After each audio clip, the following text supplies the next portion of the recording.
राधे राधे गुरु जी। जी राधे राधे। गुरु जी मैं अलवर से राजस्थान अलवर से आया हूँ और नेवी से रिटायर हूँ, तो मेरे एक दो क्वेश्चन है, थोड़ा सा टाइम लगेगा। बताइए। गुरुदेव जी एक क्वेश्चन है मेरा, परशुराम जी पंडित थे तो उन्होंने अस्त्र और शस्त्र क्यों उठाए? आप सभी चैनल को सब्सक्राइब कर लीजिएगा, जो भी यूट्यूब पर देख रहे हैं चैनल को सब्सक्राइब कर लीजिए और शेयर कीजिए। राधे राधे मित्रों, स्वागत है आपका मेरे YouTube channel reaction by Shrish में। आज हम ऐसा इंटरेस्टिंग वीडियो देखने वाले हैं जिसमें एक व्यक्ति महाराज जी से पूछता है कि परशुराम जी पंडित थे तो उन्होंने शस्त्र क्यों उठाए। इस पर गुरु जी क्या कहते हैं, आइए देखते हैं इस वीडियो में। लेकिन उससे पहले आपने मेरे चैनल को अभी तक सब्सक्राइब नहीं किया है तो कृपया करके सब्सक्राइब कर लें। तो चलिए बिना किसी देरी के स्टार्ट करते हैं आज का ये वीडियो। राधे राधे गुरु जी। जी राधे राधे। गुरु जी मैं अलवर से राजस्थान अलवर से आया हूँ और नेवी से रिटायर हूँ, तो मेरे एक दो क्वेश्चन है, थोड़ा सा टाइम लगेगा। बताइए। और पहले मैं आपको थोड़ा सा एक भजन सुनाना चाहता हूँ, है ना, एक लाइन ही सुना। हाँ हाँ सुनाइए। गुरुदेव तुम्हारे चरणों में दो फूल चढ़ाने आया, गुरुदेव तुम्हारे चरणों में दो फूल चढ़ाने आया, पिछले पापों को हे गुरुवर मैं माफ कराने आया हूँ, गुरुदेव तुम्हारे चरणों में दो फूल चढ़ाने आया, जीवन तुमको अर्पित है ये सांसों भी तुमको समर्पित हैं, जीवन तुमको समर्पित है सांसें भी तुमको समर्पित हैं, जीवन का क्षण क्षण है गुरुवर मैं आज लुटाने आया,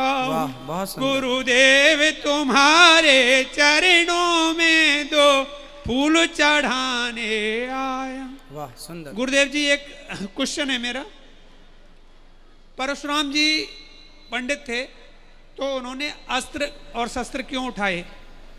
उनका अवतार ही हुआ था। राम जी भी तो भगवान हैं।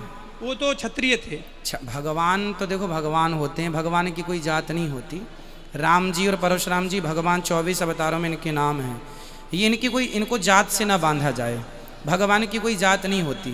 परशुराम जी ब्राह्मण है, ये सत्य है। उन्होंने देखा कि अत्याचार हो रहा, क्षत्रिय अत्याचार कर रहे हैं। जब क्षत्रिय अत्याचार करने लग जाए, क्षत्रिय ना समझे, भाई यदि क्षत्रिय समझता तो ब्राह्मण समझाता कि भाई आप गलत कर रहे हैं, नहीं समझा तो मजबूरी में फिर उनको सहस्त्रार्जुन के लिए हर्षा उठाना पड़ा। हाँ, लेकिन ब्राह्मणों के लिए अस्त्र उठाना ये है नहीं। वो ब्राह्मण समझिए, वो भगवान हैं परशुराम जी। उनमें सामान्य समर्थ को नहीं दोष गोसाई, सामर्थ्य को उनको। अब जैसे महाभारत के युद्ध में गुरु द्रोणाचार्य जी ने भी युद्ध किया, तो गुरु द्रोणाचार्य जी तो खुद ब्राह्मण हैं, तो उन्होंने युद्ध क्यों किया? जहां धर्म की रक्षा के लिए आपको अस्त्र शस्त्र उठाना पड़े तो वहां फिर ब्राह्मण क्षत्रिय नहीं देखा जाता। देश की रक्षा जिस प्रकार हो करना चाहिए, उस समय का वही धर्म होता। धन्यवाद गुरु जी। एक और है गुरु जी, 84 का चक्कर लगाकर मनुष्य जन्म मिलता है, फिर भी मनुष्य दुख क्यों पाता दोबारा आने के बाद? इसलिए पाता है दुख क्योंकि वो सुख की कामना करता है।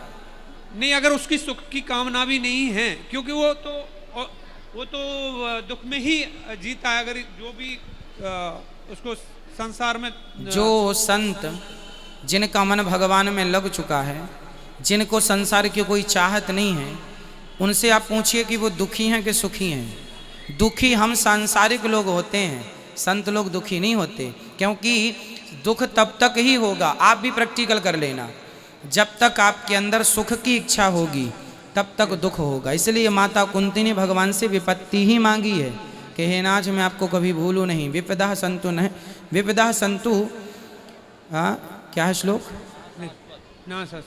न सस्व तत्र तत्र जगत गुरु भवतो दर्शनम यत्स्यात् अपुनर्भव दर्शनम।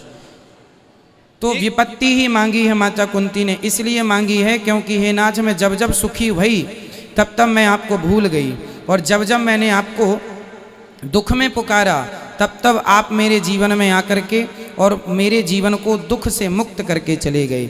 इसलिए माता कुंती कहती हैं कि हे प्रभु, आपसे मैं केवल विपत्ति चाहती हूँ, सुख की मुझे कोई कामना नहीं, न सुख चाहती हूँ, पाहि पाहि। इसलिए माता कुंती कहती हैं कि विपदा संतु नः सस्व तत्र तत्र जगत गुरु भवतो दर्शनम यत्स्यात् अपुनर भव दर्शनम।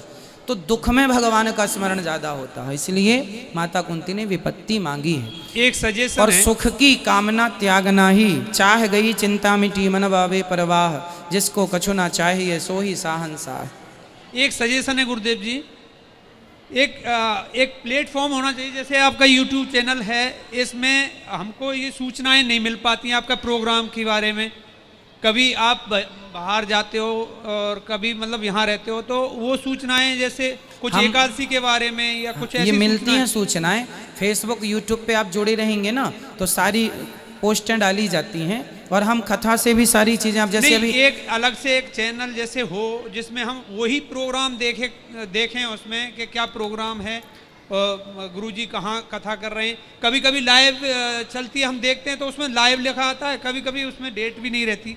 हाँ ठीक है, हम आगे से इस पर विचार कर लेंगे। अभी दिसंबर में जयपुर में और कथा है। मेरे पूरी फैमिली आई है, थोड़ा हमको सबको आशीर्वाद। आप यहाँ पे माताओं से मिले, दर्शन हुआ? हाँ, दर्शन किए। मेरे बच्चे का बर्थडे है आज, मैंने संत सेवा के लिए भी कल किया है। आपको यहाँ अच्छा लगा? बहुत अच्छा लगा। खुश रहिए। हम यूट्यूब पे देखते हैं, बहुत अच्छा लगता है हम हर रोज। आप लोगों को सारी अपडेट पहले से मिले, इसकी हम पूरी कोशिश करेंगे। अब धन्यवाद गुरुजी, खुश रहिए। जय। गुरुदेव प्रणाम जी। छत्तीसगढ़ से हूँ मैं, भिलाई स्टील प्लांट दुर्ग जिला, आप सुने हुए हैं। सादर प्रणाम करता हूँ मैं। गुरुदेव, पहले कथा भागवत नहीं होती थी और आज कथा भागवत मंदिर भी ज़्यादा है, लेकिन पाप बहुत ज़्यादा हो रहा है। थोड़ा से आशीर्वाद पाप ज़्यादा हो रहा है जी। आपको क्या लगता है, पाप आज ज़्यादा हो रहा है कि पहले पाप ज़्यादा था? अभी ज़्यादा हो रहा है ऐसा लगता है। अभी यदि हम उस दौर को देखें जहाँ मनमाना होता था, पहले की अपेक्षा आज लोग ज़्यादा धार्मिक हो गए हैं। पहले की अपेक्षा आज लोगों में ज़्यादा धर्म को लेकर जागरूकता आई है। तो पहले की अपेक्षा आज लोग धर्म को जान रहे हैं, सत्य से जुड़ रहे हैं। अब रही बात के पाप ज़्यादा क्यों हैं, तो पाप और पुण्य का जोड़ा है। जैसे अंधकार और प्रकाश का जोड़ा है, या तो अंधकार रहेगा या तो प्रकाश रहेगा, तीसरा कोई ऑप्शन नहीं है। उसी प्रकार पाप और पुण्य, भगवान के हृदय से धर्म का जन्म हुआ और भगवान की पीठ से अधर्म का, पाप का जन्म हुआ। तो ये पाप और पुण्य भगवान के ही पुत्र हैं, इसलिए ये साथ में ही रहते हैं। जहाँ पाप ज़्यादा है वहाँ से पुण्य भाग जाता है, और जहाँ पुण्य ज़्यादा है वहाँ से पाप भाग जाता है। जी, तो अब ये देखना ये है कि हम किसके साथ हैं।